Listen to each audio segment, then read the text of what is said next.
Okay po, malamang sa malamang po ay naririnig po ninyo ang pagaspas ng hangin. So it's a very wonderful day today.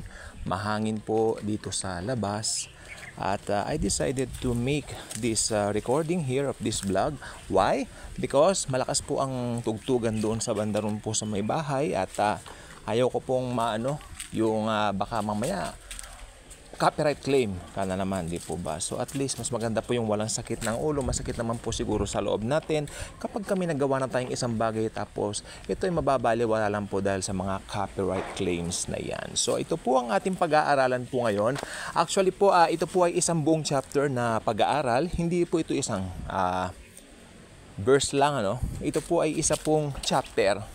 Sapagkat ito pong chapter na ito ay meron pong napakalaking kaugnayan sa buhay namin, itong mga pinagdaraanan po namin ngayong family, sa family po namin, hindi po maganda, especially last week, right? May mga taong mabubuking ka na akala mo okay, and then later on, malalaman mo na ito pala mga taong ito ay may kakaibang taglay na pag-uugali. Unang-una po mga unbelievers po ito, mga kamag-anak po namin. So it's not something na dapat pa nating ipagtaka when it comes to unbelievers. Pero alam po ba ninyo, tayo man po mga Kristiyano, huwag po nating iset aside itong mga sarili natin. May mga weakness din po tayo at mga kahinaan. That's why I ask you to please pull out your Bibles for a while and turn with me to 2 Corinthians chapter 12. The whole of it. The whole of that verse we will tackle this morning because I believe the importance of this chapter is applicable especially sa ating mga Kristiyano ngayong last days, We're living in the last days. We don't know anytime now rapture na. Okay. So ready na po ba yung mga Bibles natin? So if ever ready na po kayo, we can start right now. Okay, I'm just fixing this. Okay. Wow, holding my Bible on the left and the cellphone on the right. Kasi nga po pumunta po ako dito, I'm not comfortable na nag-vlog. Maingay po, baka mamaya po tirahin na naman tayo ng copyright claim. Hindi naman po yata tama yon. Napaka-unfair naman po, nagpagod ka na tapos may mga ganyan-ganyan. Okay, chapter 12, the whole of it. 2 Corinthians chapter 12. Babasahin ko po muna ang kabuuan. 2 Corinthians chapter 12 verses 1 to 21. This boasting is all so foolish. But let me go on. Let me tell about the visions I've had and revelations from the Lord. 14 years ago, I was taken up to heaven for a visit. Don't ask me whether my body was there or just my spirit, for I don't know. Only God can answer that. But anyway, there I was in paradise. The Apostle Paul is the one talking here. So, pumunta raw siya sa paraiso according to him, which we believe, of course, sapagkat ang Biblia hindi nagsisinungaling.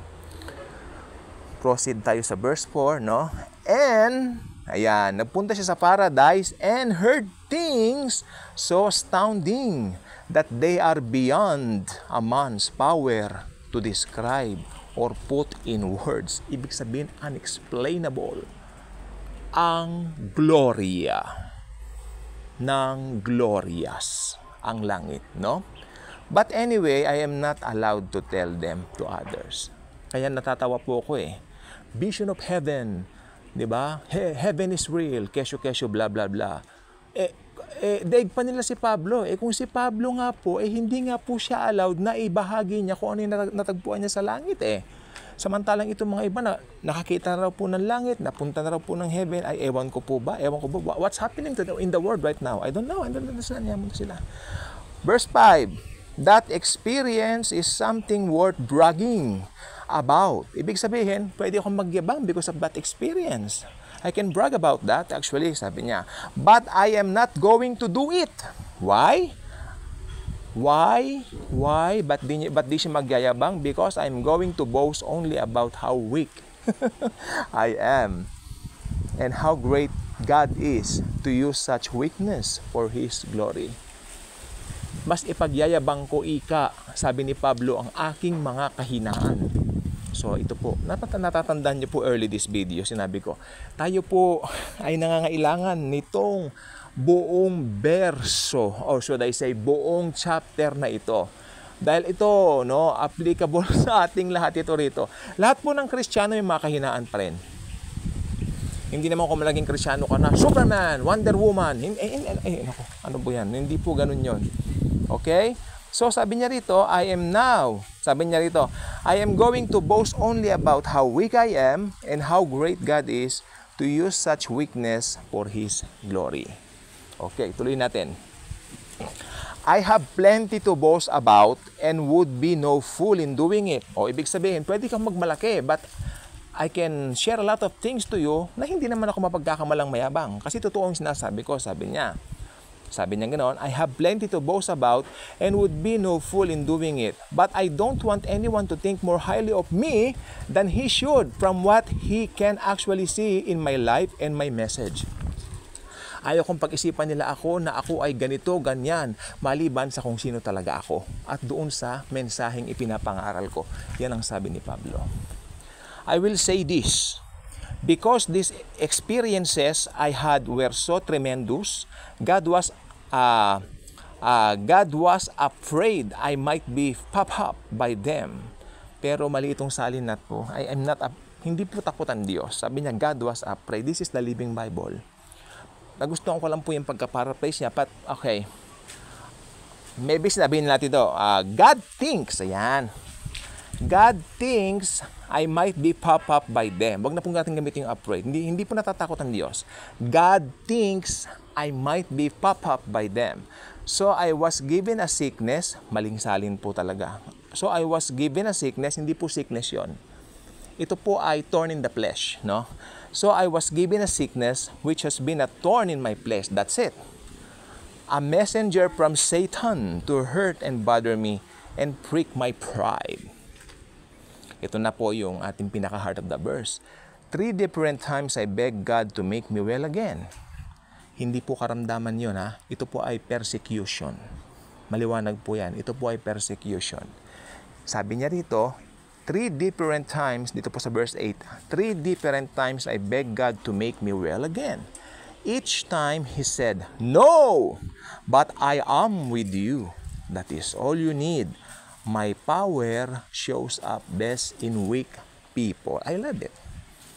Kung kailan tayo mahina, doon tayo malakas. Now, I am glad to boast about how weak I am. I am glad to be a living demonstration of Christ's power instead of showing off my own power and abilities. Yung iba kasi, kaya ko to. Umasenso ako dahil sa sarili kong pagsisikap. Naging successful ako kasi ganito, kasi ganyan. Pero sa ating po mga Kristiyano, lahat ng bagay na narating ko, lahat ng bagay na meron ako, dahil kay Kristo Jesus na nagmamahal sa akin. And I love it. I love that. Okay? Since I know, tuloy po natin sa 10, since I know it is all for Christ's good, I am quite happy about the thorn. Yan, tama yung salin niya ngayon, thorn. Huwag pong sickness. It's not sickness. Hindi po nagbibigay ng sickness si Jesus. Ang binibigay po ni Jesus, kagalingan, hindi po sickness. Maliwanag po yan. Sabi niya, since I know it is all for Christ's good, I am quite happy about the thorn and about insults. Ayan, insults and hardships. Okay. Sino pa po bang naiinsulto hanggang ngayon dito at nagkakaroon ng hardships? Ako po ang unang magtataas ng kamay. Last Friday yata yung grabe. Pero I cannot bahagi here. I cannot share it here. No? Hindi ko pwedeng ibahagi dito. About insult and hardships, persecutions and difficulties. For when I am weak, then I am strong. The less I have, the more I depend on. Gusto ko to. The less I have, the more I depend on Him. Kay Jesus. No? Kay Jesus. Okay, 11. You have made me act like a fool, boasting like this. For you people ought to be writing about me and not making me write about myself. There isn't a single thing these other marvelous fellows have that I don't have too, even though I am really worth nothing at all. When I was there, I certainly gave you every proof that I was truly an apostle, sent to you by God Himself. For I patiently did many wonders and signs and mighty works among you. So nagpakita siya ng maraming himala sa kanila. The only thing I didn't do for you that I do everywhere else in all other churches was to become a burden to you. Oh, kita nyo? I didn't ask you to give me food to eat. Kabaligtaran ng mga pastor ngayon, no? Siya hindi siya humihingi. Oh. Yung ba, manghihingi ngayon eh. Yung mga pastor ng institutional churches, matatakaw. No, humihingi ng, pardon me for the word, pero totoo po yun, na-experience ko po yan. Hindi ko po nilalahat. Marami pong pastor din ng institutional church ang sincere. May mga kaibigan po kung ilan, kaya lang, ganun po ang kanilang faith. Pero yung ibang matakaw na sinasabi ko talagang na-experience ko po yan. Talagang they talk about money all the time. They talk about going, touring, you know, pasyal, yan. Yan ang kanilang heart. Pero may mga matitino rin po. Don't get me wrong, okay? Saan na ba tayo? Ayun. When I was there, I certainly gave you every proof that I was truly an apostle, sent to you by God Himself.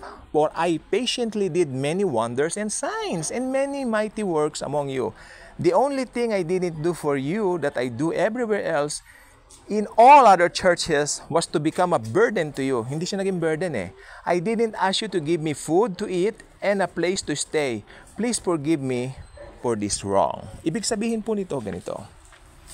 Pero tayo po naman mga mananampalataya, pag merong men of God na alam naman natin na nagpapagal para sa gospel, sa grace ni Jesus, hindi po ba kusa tayo nagbibigay sa kanila? Pero sa kaso ko po, hindi po ako humihingi kahit kanino. At may mga nagbibigay naman po sa akin. Thank you, Jesus. Saan na ba tayo? Okay. Now I am coming to you again the third time. And it is still not going to cost you anything. For I don't want your money. I like it. Again, now I am coming to you again the third time. Pangatlong ulit na raw, pangatlong beses. And it is still not going to cost you anything, for I don't want your money. I want you. Sabi ni Pablo, gusto ko kayo. So, how? What a great kapatiran. Ano? Talagang, I want you. And anyway, you are my children. And little children don't pay for their fathers and mothers' food. It's the other way around. Parents supply food for their children. Totoo po yan, pero alam po ninyo nung kami po ay may mga trabaho na nung medyo may mga edad na kami, masarap din po magbigay sa mga magulang. Hindi naman po binabayaran nyo, kundi it's our delight to, papasayahin din po sila. Ganun po talaga. Okay, saan na ba tayo? I am glad to give you myself and all I have for your spiritual good, even though it seems that the more I love you, the less you love me. Meron na pong nakita si Pablo na ito pong nangyari, yung mga ginawa niya dati ng mabuti tungkol sa gospel, nakikita niya parang nagiging cold na sa kanya. Alam niyo po ba na experience ko po yung same thing na yan? Meron po kaming Bible study dati na mga kabataan dati na medyo malaki na, ang yayabang na, iba na ang mood, iba na ang behavior. Would rather to say it that way. Iba na po ang behavior nila. Okay? Minsan dinaanan lang ako parang hindi na ako kilala. Believe it or not, pero totoo po. Kaya kung kayo po ay nangangaral ng ebanghelyo, huwag kayong mahiya. Patuloy lang po tayong mangaral. At kung ano man yung maging trato nila sa atin, it's fine. Kawalan nila yon, hindi natin. Okay? Kawalan nila yon, hindi natin. Okay. Some of you are saying, it's true that his visits didn't seem to cost us anything, but he is a sneaky fellow, that Paul, and he fooled us. As sure as anything, he must have made money from us some way. Sinisiraan po siya, oh.